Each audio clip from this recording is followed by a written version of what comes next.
ரீசெண்டாக இந்த bariatric surgery பண்ணதுக்காக ஒரு அப்ரிசியேஷன் வீடியோ போடுவோம். அந்த அப்ரிசியேஷன் வீடியோ பேஸ் பண்ணி வெனிகாஸ்ட்ரிக் பைபாஸ் சர்ஜரியோட காஸ்ட் இதை பற்றி நிறைய கேள்விகள் வந்துச்சு. பேரியாட்ரிக் சர்ஜரி யாருக்கு பண்ணணும் என்றால் உடல் பருமன் ஒருத்தருக்கு நோயா மாறுற பட்சத்தில் அந்த நோய்க்கு டயட்டோ எக்ஸசைஸோ யூஸ் ஆகல அப்படின்னு சொல்ற பட்சத்தில் இந்த மெடிசன்ஸும் இந்த பேரியாட்ரிக் சர்ஜரி நிறைய டைப்ஸ் இருக்கு. வெனிகாஸ்ட்ரிக் பைபாஸ் சர்ஜரி, ஸ்லீவ் கேஸ்ட்ரெக்டமி, அப்புறம் கேஸ்ட்ரிக் பைபாஸ், இந்த கேஸ்ட்ரிக் பலூன் மெடிசன்ஸ் இது பண்ணுனா வெயிட் லாஸ்க்கு மட்டும்தான் ஹெல்ப் ஆக போகுது. பிளஸ் மற்ற நோய்கள் உடல் பருமன் சார்ந்த நோய்களும் சரியாகும்.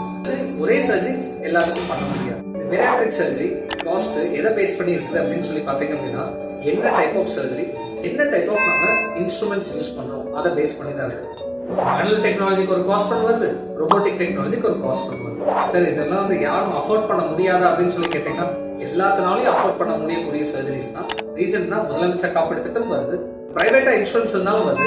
இதெல்லாம் இல்ல அப்படின்னாலும் எனக்கு அமௌண்ட் கம்மியா இருக்கணும் அப்படின்னா இப்பெல்லாம் நிறைய ட்ரஸ்டோ இல்ல நிறைய பேர் ஸ்பான்சர்ஸ் வெயிட்னால கஷ்டப்படுறவங்களுக்கு நிறைய பேர் சப்போர்ட்னு வராங்க. உடல் பருமன் சார்ந்த நோய்களுக்கு இதனால முடிஞ்ச சப்போர்ட்டும் நாங்களும் பண்ணதான் போகிறோம். ஏதாச்சும் ஒரு டவுட்ஸ் என்னாச்சு இருந்துச்சுன்னா நான் காஸ்ட் என்னன்னு டிஸ்கஸ் பண்றதை காட்டிலும் டைரக்டா அந்த டாக்டர் கிட்ட போய் டிஸ்கஸ் பண்ணுங்க. That will more help.